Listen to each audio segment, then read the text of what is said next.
Alors, je vais vous faire un petit résumé de notre arrivée qui était un petit peu chaotique en Guadeloupe. Alors, on est parti de l'aéroport de Montréal à 8h05. À 8h30, notre vol a décollé. Ça a super bien été. On avait pu profiter du déjeuner dans le salon des jardins de l'aéroport. Ensuite, le vol s'est bien déroulé aussi. Arrivé à l'aéroport, on devait prendre contact avec la compagnie de location de voitures. Puis la veille de notre départ, j'avais pris un forfait Canada-France. Et là, c'est ça mon erreur. Parce que j'aurais dû prendre un forfait Canada international. Alors, quand on est arrivé, on n'avait aucune communication possible. On a tourné un peu en rond parce qu'il nous avait dit qu'il y avait possibilité qu'ils nous attendent avec une pancarte écrite à notre nom. Et là, comme on ne trouvait pas, on est allé voir comme les informations de l'aéroport. On a appelé la compagnie qui est venue nous chercher finalement. Mais, moi, comme j'avais pris un forfait avec Internet, appel illimité, texto illimité, j'avais pas fait imprimer les adresses de nos Airbnb puis tout ça. Alors, ce que je ne ferai plus jamais, je vais toujours faire imprimer maintenant. Donc, on n'avait pas l'adresse du Airbnb et on a appelé là, le monsieur responsable du Airbnb. Puis finalement, il n'y a pas d'adresse pour ce Airbnb. Il est sur un chemin qui est pas... Ça s'appelle l'Allée Madame, mais il n'y a pas de numéro de porte. Puis quand on essayait de mettre le nom dans le GPS, on ne trouvait pas. Donc, on a appelé en chemin, je dirais 3-4 fois le monsieur pour qu'il nous explique bien le chemin parce qu'on ne voyait, il n'y a aucun nom de rue indiqué en Guadeloupe. En tout cas, nous, on n'en voit pas, on n'en a pas vu. Donc, finalement, on a réussi à arriver à notre petit Airbnb. Et là, c'est mignon, je vais vous faire le tour tantôt. Mais là, on devait manger. On n'avait pas mangé depuis le matin. Quand on a trouvé le Airbnb, il était 3h30. Puis là, on avait faim. Mais tous les magasins ou presque étaient fermés puisque c'était dimanche. Alors, on a réussi à se trouver un petit restaurant où on est allé manger de la pizza. Ensuite, en revenant au Airbnb, on a trouvé un petit dépanneur épicerie où on est arrêté là, se prendre des petites choses pour des collations, des breuvages, de l'eau, toutes des petites choses comme ça. Puis quand on est revenu au Airbnb, on est allé faire une petite visite. Au bout de la rue, on peut voir la mer. Il y a une mini plage, mais c'est un peu ardu de s'y rendre, là. C'est périlleux, disons. Puis, il y a des escaliers, là, mais vraiment, on se demande comment elles tiennent. On est allé voir pareil, puis après, on est venu ici se baigner. Puis, on a organisé nos journées pour les prochains 4 ou 5 jours qu'on est ici. Là, on a fait notre planification d'activités qu'on veut faire. Là, aujourd'hui, on veut aller voir le volcan, faire une randonnée. C'est à peu près 5 heures aller-retour pour aller monter sur un volcan qui est encore actif. Alors, on va essayer de faire ça aujourd'hui, mais depuis qu'on s'est levé, comme toute la nuit, il y a eu des énormes tonnerres. Des fois, ça tremblait le sol tellement le tonnerre était fort. Là, ce matin, c'est nuageux. Il tonne encore. Il pleut pas. Mais on s'est dit qu'on irait quand même parce que la météo annonce pas de pluie. Donc, on va aller quand même faire notre expédition. Puis, c'est ça. Je vous montrerai des petites images. Regardez ce que je viens de trouver par terre. Une belle mangue. Parce qu'à notre Airbnb, il y a un manguier. Puis mon chum, ça c'est le manguier. Mon chum disait justement hier, c'est plate, les mangues sont hautes, on ne pourra pas en manger. Mais là, finalement,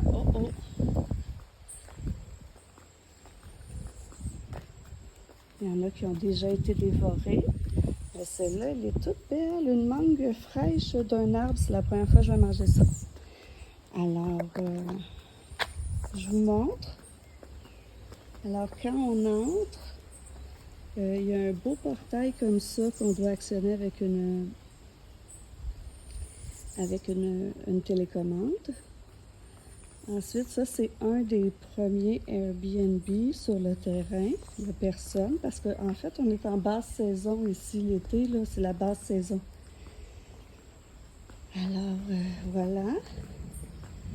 Derrière, ça, c'est la piscine commune, mais qu'en fait, on ne partage pas puisqu'on est seul. Alors, il y a une belle petite piscine commune.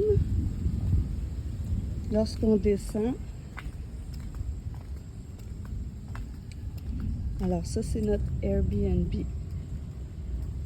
Alors, c'est mignon. Je vous montrerai quand mon chum sera réveillé l'intérieur. Alors, ça, c'est la petite cour qu'on a intérieure. Le Airbnb. Puis l'autre ici, qui n'est pas habité non plus.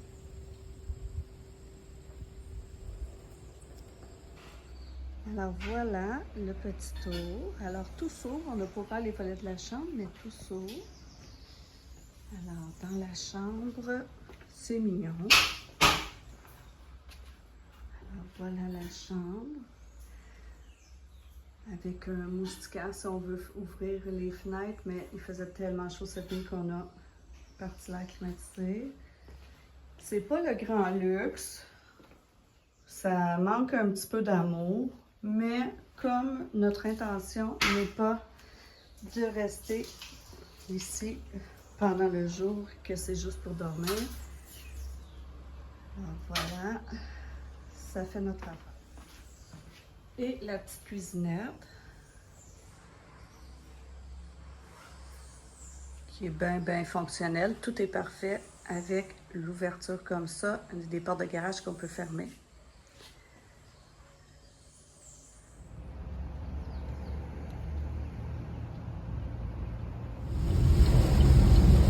Bon, alors il annonçait pas de pluie et on est en route pour aller voir le volcan.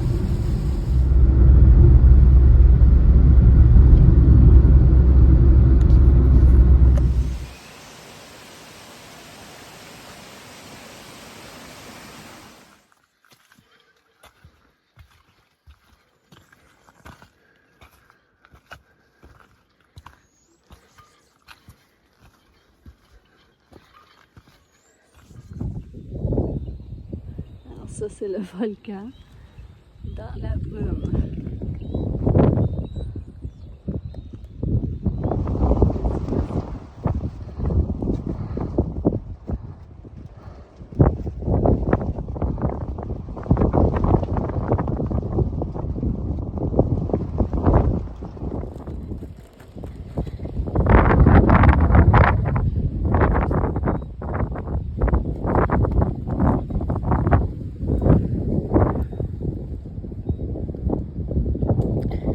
Tellement humide qu'il faut que j'essuie mes lunettes aux 3 secondes et demie.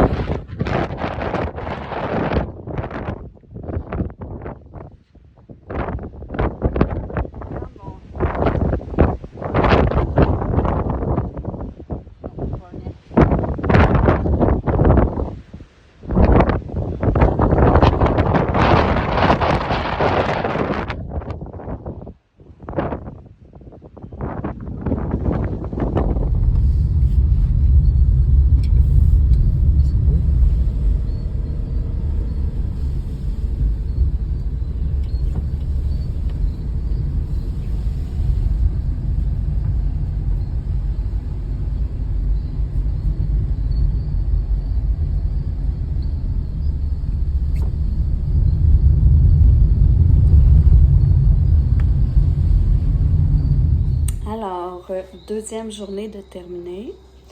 Aujourd'hui, comme vous avez vu, on s'est rendu, on a décidé d'aller marcher, faire la randonnée du volcan.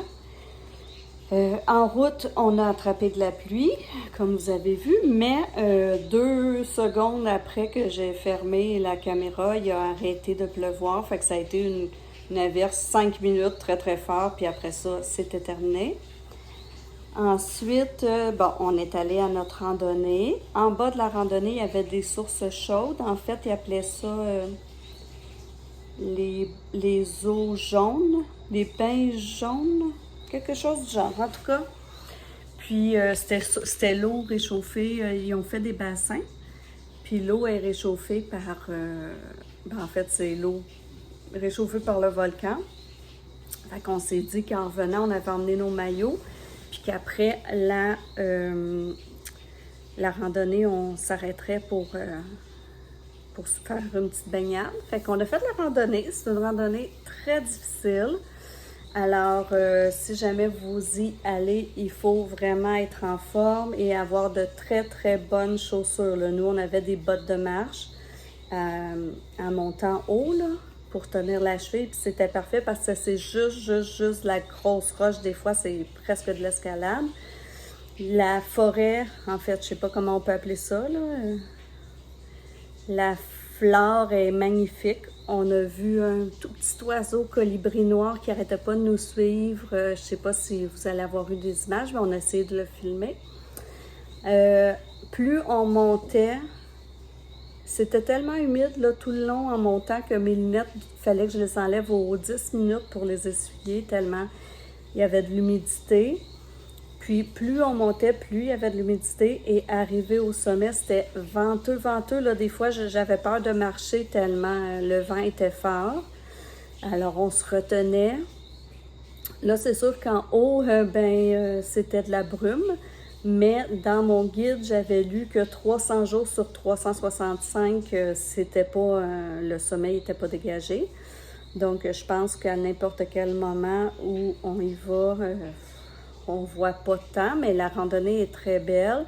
Puis, plus on monte, en fait, à certains moments, quand on est caché du vent, ça sent très, très fort le soufre. C'est ça, c'est une belle randonnée.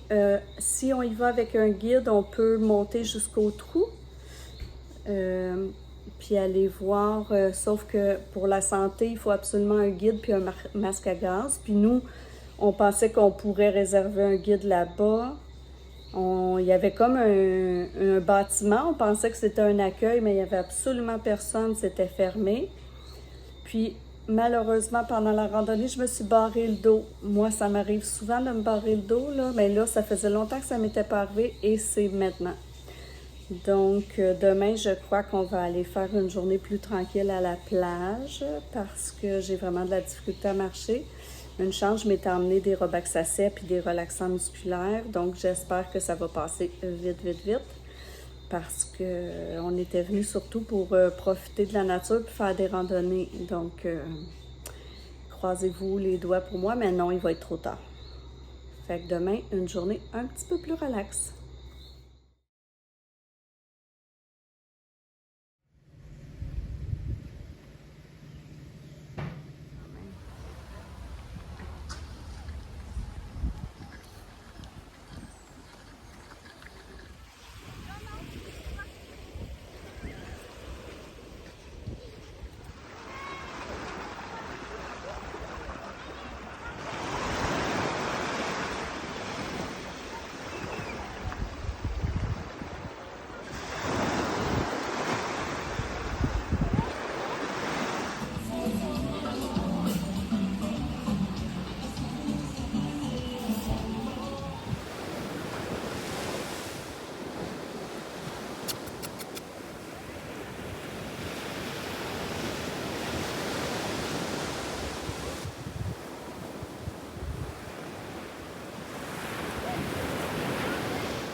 Hebdomadaire. Quotidien, je dirais même. Salut! Il est tout petit. Ce soir, ça va être spaghetti carbonara. Et petite soirée tranquille parce qu'il est 7h20 et on vient de revenir de notre journée d'expédition à Les Saintes. Je vais vous faire un petit récapitulatif des 2 dernières journées parce que le soir, j'ai pas fait de petit résumé. Alors, la journée tout de suite après les volcans, on a décidé de prendre une journée plus tranquille. Comme j'avais mal au dos, je m'étais coincé le dos en montant les volcans. Alors, on a décidé d'aller passer une journée à la plage. On est allé à la plage de Grosse-Anse. C'est vraiment une superbe plage. Du beau sable, aucune roche, aucune algue, l'eau hyper transparente, turquoise, c'était magnifique. Alors, on a passé la journée à se baigner, à aller se reposer ensuite sur notre serviette, à lire, retourner se baigner. C'était vraiment une très, très belle plage. Puis, en partant à la fin de la journée, on s'est pris un poulet boucané et un colombo de poulet qu'on a apporté chez nous à notre petite Airbnb. Et puis, on a mangé ça à notre petite maison, là. Alors, c'était vraiment bon. Moi, j'ai préféré le poulet boucané qu'au poulet colombo. On voulait goûter à des petites spécialités d'ici.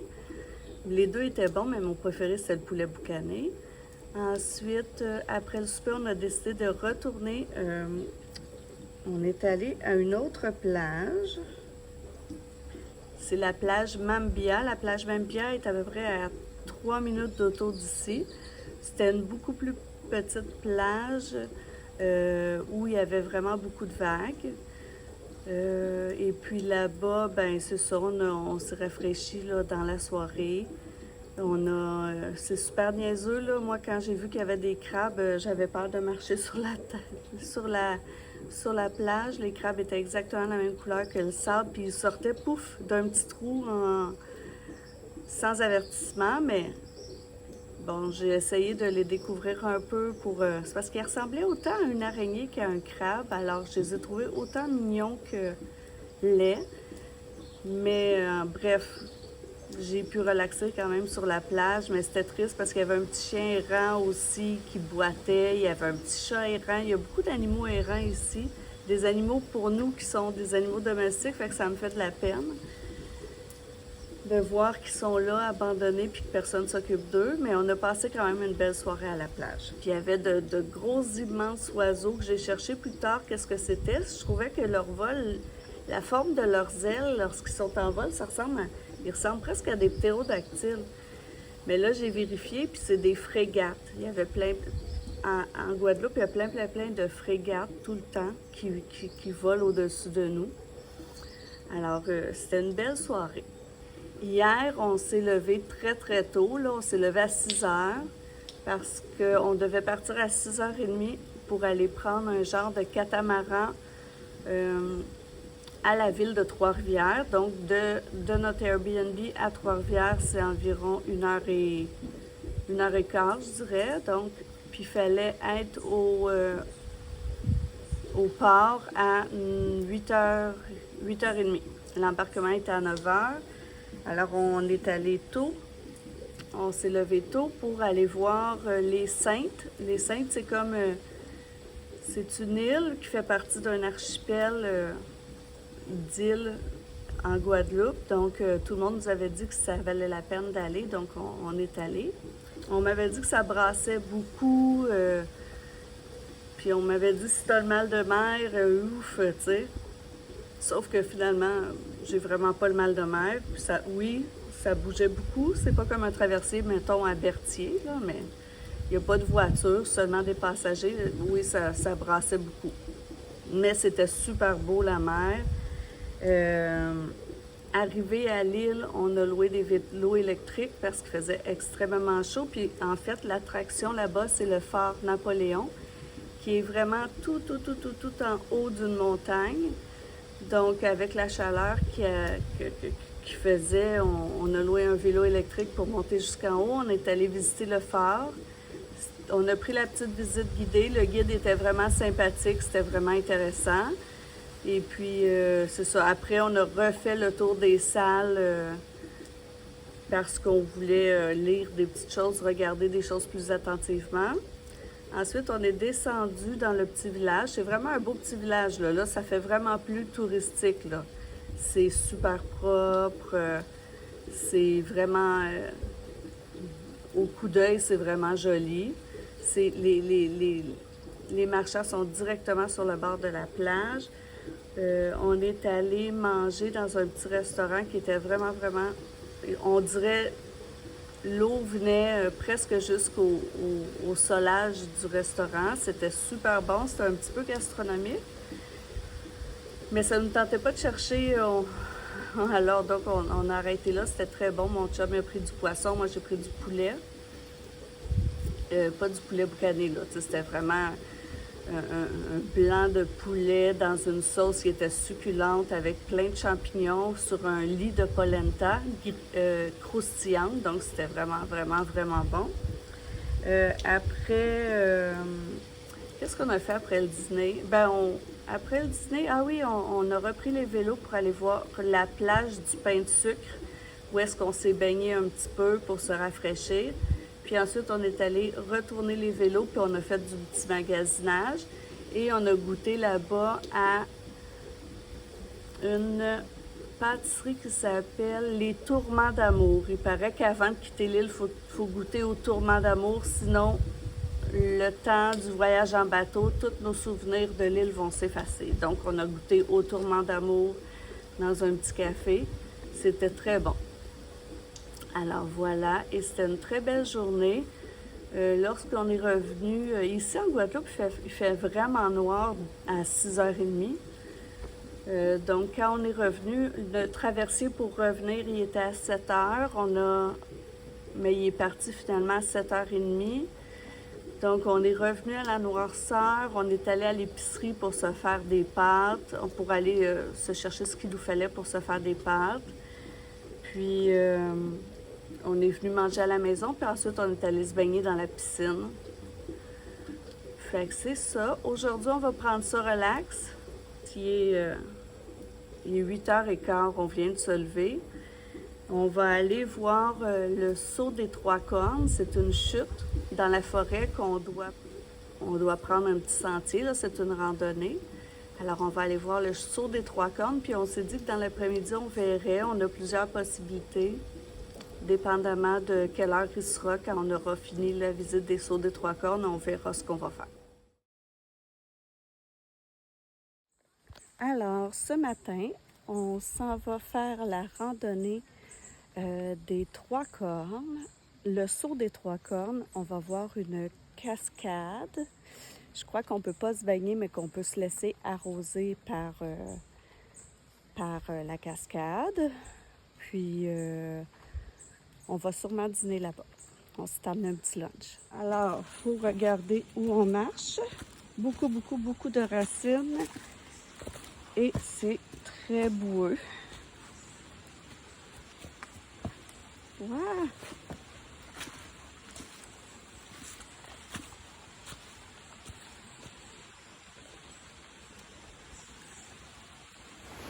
Alors là, le sentier, on arrive d'ici.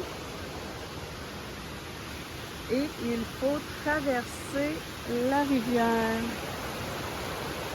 pour continuer de l'autre côté de la rivière ici.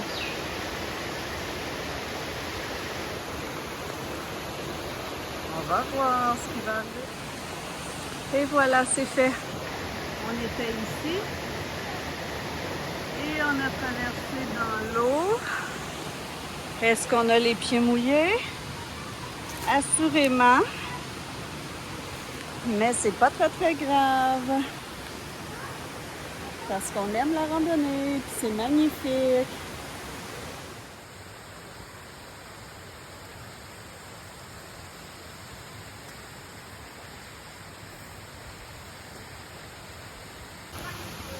Je crois qu'on est chanceux. On arrive et puis il y a à peu près un groupe de 25 personnes qui partent.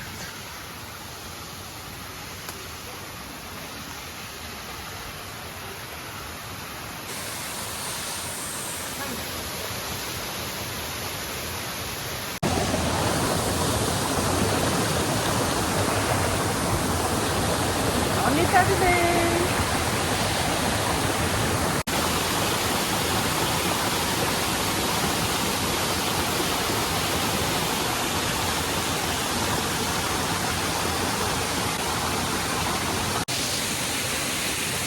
Alors, c'est très joli ici.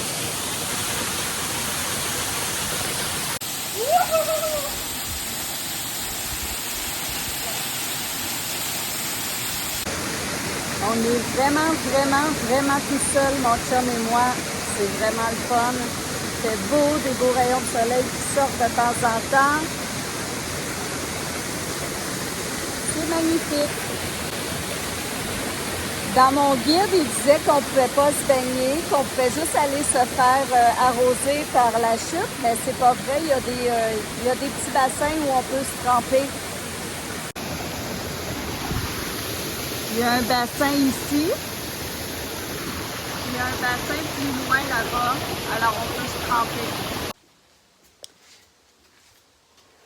On a fait une super belle promenade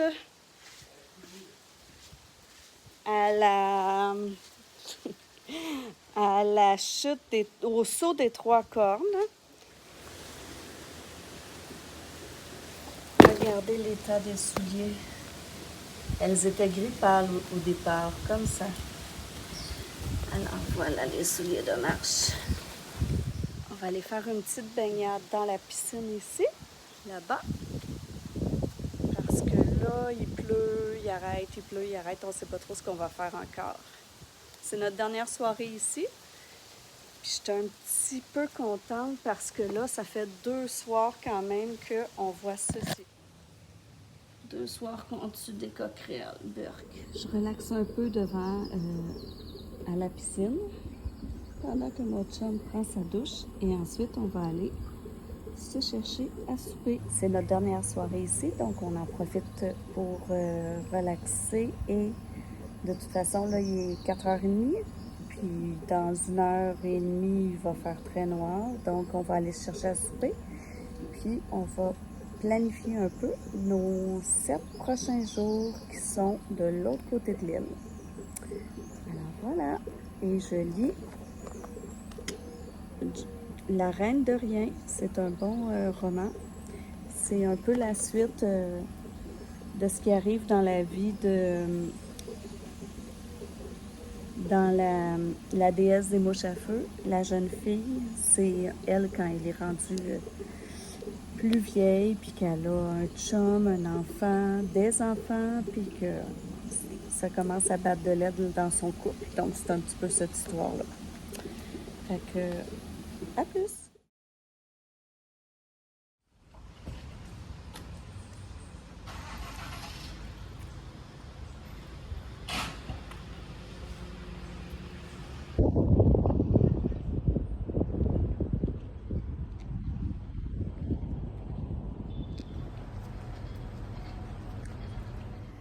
Alors, aujourd'hui, on a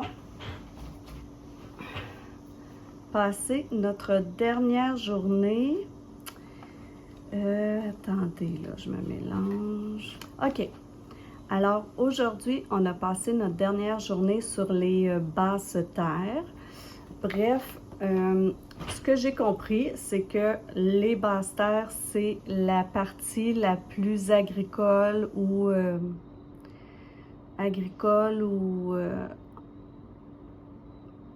moins touristique, bien sauvage, je dirais, de la Guadeloupe. Ce qu'on a fait aujourd'hui, c'est qu'on devait quitter le gîte pour 11 heures. On a quitté environ à 10 heures et 10 heures, je dirais. On s'est dirigé vers Pointe-à-Pitre, qui est comme plus au milieu de l'île. Puis là, on est allé visiter le Mémorial Act, qui est comme un musée pour se rappeler l'histoire de la traite négrière. Et c'est vraiment comme ça ils appellent ça, là. Eux autres, ils utilisent encore les mots de traite des Noirs, de traite négrière, d'esclavagistes. Ça parle de tout ça, là, le musée. Ça va jusqu'à la ségrégation aux États-Unis, puis le Ku Klux Klan, qui est encore présent aux États-Unis. Fait que c'est une belle visite, mais en même temps, c'est important d'apprendre cette histoire-là. En même temps, c'est triste de voir qu'est-ce que l'être humain est capable de faire à un autre être humain. Puis ça a mis fin à notre partie des basses terres. Fait que j'espère que vous avez aimé ce vlog-là. Si oui, ben abonnez-vous. Puis, je vais vous donner la deuxième partie. Aujourd'hui, on a commencé, en même temps, on a quitté les basses terres et là, on commence notre aventure sur les hautes terres. Donc, il y aura un prochain vlog pour expliquer les hautes terres, ce qu'on a fait là-bas. Alors, abonnez-vous si vous aimez ça, puis vous pouvez commenter, poser des questions. Merci!